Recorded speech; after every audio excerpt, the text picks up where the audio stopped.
दैनिक हिंदी में आपका हार्दिक स्वागत है मित्रों। पिछली वीडियो में हमने अविकारी शब्दों में से समुच्चयबोधक अव्यय और उनके भेदों के बारे में बात की। आज की वीडियो में हम विस्मयादिबोधक अव्यय और उनके कौन कौन से भेद हैं उनके बारे में जानेंगे। तो देखते हैं। विस्मयादिबोधक अव्यय ऐसे अव्यय जिनके द्वारा मनोभावों की अभिव्यक्ति होती है। अतः हर्ष, शोक, ग्लानि, लज्जा, स्वीकृति, संबोधन, अनुमोदन, व्यंग, घृणा, आश्चर्य, प्रशंसा, विस्मय और तिरस्कार आदि के भाव सूचित करने वाले अव्यय को विस्मयादिबोधक कहते हैं। जैसे आहा कितना सुंदर दृश्य है। दूसरा है यह कैसे हो सकता है। तीसरा हाय वह चल बसा। और चौथा है छी छी कितनी गंदगी है।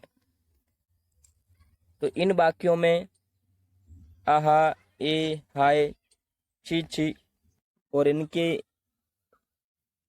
साथ विस्मय सूचक चिन्ह का प्रयोग हुआ है। तो ये पद विस्मयादिबोधक अव्यय है। अब हम विस्मयादिबोधक अव्ययों का विभाजन देखेंगे। तो विस्मयादिबोधक अव्ययों को इस प्रकार विभाजित किया जा सकता है, जिसमें पहला है हर्षबोधक। वाह वाह, धन्य धन्य, आहा, शाबाश, बहुत अच्छा, ओहो, क्या खूब, क्या कहने। तो ये पद हैं और ये पद वाक्य में हर्ष या प्रसन्नता या खुशी का बोध कराते हैं। दूसरा है आश्चर्यबोधक। क्या, अरे, आहा, हे, सच, ओह, इन पदों का वाक्य में प्रयोग से आश्चर्य का बोध होता है, तो इनको ध्यान में रखना है। अगला है शोकादि बोधक अव्यय, जिसमें हाय, हा, आह, उफ, ओफ, ओह, हे राम, त्राहि त्राहि, हा हा, तौबा तौबा, बाप रे बाप। ऐसे पद हैं जब ये वाक्य में प्रयुक्त होते हैं तो उन वाक्यों में हमें शोक या दुख का बोध होता है। अगला है अनुमोदन बोधक। इसमें अच्छा, हाँ हाँ, शाबाश, ठीक, बहुत अच्छा, हाँ और जी, ये अनुमोदक सूचक अव्यय हैं। और है तिरस्कार बोधक।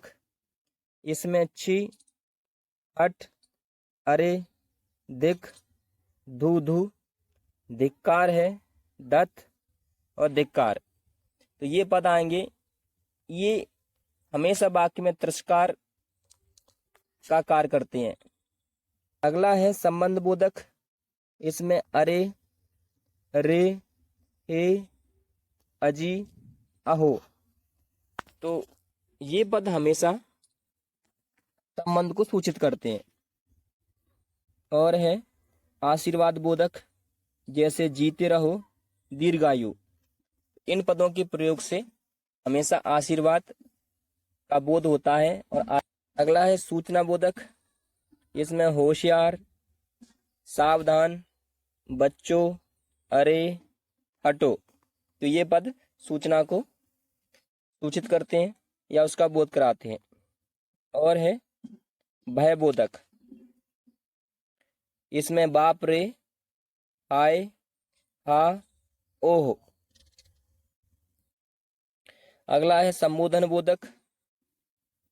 संबोधन बोधक में हे, अरे, अरी, ओ, अजी, ये पद संबंध सूचक अव्यय हैं। आगे देखते हैं। अब है क्रोध बोधक। इसमें अबे, दत्त, चुप, परे हट, बाकी और हट। तो ये पद हैं हमेशा क्रोध को सूचित करते हैं। कभी कभी संज्ञा, विशेषण, सर्वनाम आदि शब्द भी विस्मयादि बोधक बन जाते हैं। जैसे इसमें पहले लेते हैं हम संज्ञा को। जैसे संज्ञा में राम राम, कृष्ण कृष्ण, शिव शिव, हरे हरे, बाप रे। तो ये संज्ञा पद हैं और इन संज्ञा पद के साथ में विस्मय सूचक चिन्ह भी प्रयुक्त है। तो इसलिए यहाँ पर ये संज्ञा पद विस्मयादि बोधक पद बन गया है। और विस्मयादि बोधक पद हमेशा वाक्य में पहले प्रयुक्त होते हैं। अगला है सर्वनाम। इसमें कौन, क्या, यही, इतना, आप। विशेषण में सुंदर, अच्छा, खूब, भला, बहुत अच्छे। ये विशेषण पद हैं, लेकिन विशेषण पद के साथ में विस्मय सूचक चिन्ह प्रयुक्त हुआ है, तो ये विस्मयादि बोधक अव्यय की जगह प्रयुक्त होते हैं और ये वाक्य में पहले आते हैं। अब है क्रिया। क्रिया में चल, जा, चुप, आ गए, चल हट और जियो। ये ऐसे क्रियापद हैं, इनको जब हम वाक्य में पहले प्रयुक्त करते हैं और उनके साथ विस्मय सूचक चिन्ह लगाते हैं, तो वहां पर ये विस्मयादि बोधक अव्यय पद का कार्य करते हैं। वाक्यांश में इतना बड़ा सांप, बुरी बात, इतना झूठ, चुल्लू भर पानी में डूब मरो, क्या कहा, मारे गए। तो ये वाक्य हैं और इन वाक्यों के बाद विस्मय सूचक चिन्ह लगा हुआ है, तो ये वाक्य भी विस्मयादि बोधक अव्यय कहलाते हैं। अब हम इनके कुछ उदाहरण देखते हैं। उदाहरण में है हे पुत्र जीती रहो। तो यहाँ पर हे संबोधन बोधक है। छी कितनी गंदगी फैली है। यहाँ पर या इस वाक्य में घृणा का बोध हो रहा है। बच्चों बस आ रही है, इसमें सूचना का। बाप रे अंधेरे में कोई खड़ा है, इसमें भय का बोध है। हाँ मैं भी ऐसा ही मानता हूं, ये स्वीकार बोधक है। ए तुम भी यहाँ आ गए, इसमें विस्मय या संशय है। अगला है आहा आज तो यहाँ खूब मिठाई मिलेगी, इसमें हर्ष या प्रसन्नता का बोध है। आ ईश्वर मेरे भाग्य में दुख ही दुख लिखा था, तो ये शोक बोधक है। और है हट मैं तुझसे बात नहीं करना चाहता, तो ये तिरस्कार बोधक है। तो इस तरह से हमने इन उदाहरणों को देखा और इन उदाहरणों में विस्मयादि बोधक पद है।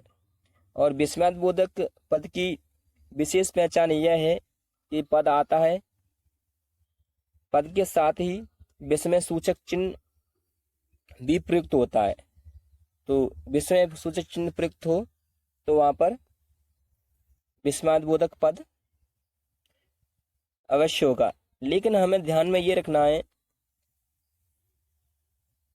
कि वहां पर विस्मयादि बोधक पद कौन सा है। हर्ष, आश्चर्य, शोक, अनुमोदन, तिरस्कार, संबंध, आशीर्वाद, सूचना, भय, संबोधन, क्रोधबोधक, तो ये पद हैं। इसलिए हमने इन विस्मयादि बोधक पदों को अलग अलग विभाजित किया है, जिससे हमें पता रहे कि यहाँ पर कौन सा विस्मयादि बोधक अव्यय का प्रयोग हुआ है। तो मित्रों आज की वीडियो में हमने विस्मयादि बोधक अव्यय और उनके भेदों के बारे में जाना। आपको ये वीडियो कैसा लगा ये हमें कमेंट में जरूर लिखें। अब हम मिलते हैं आपको एक और नए वीडियो के साथ। तब तक के लिए जय हिंद, वंदे मातरम।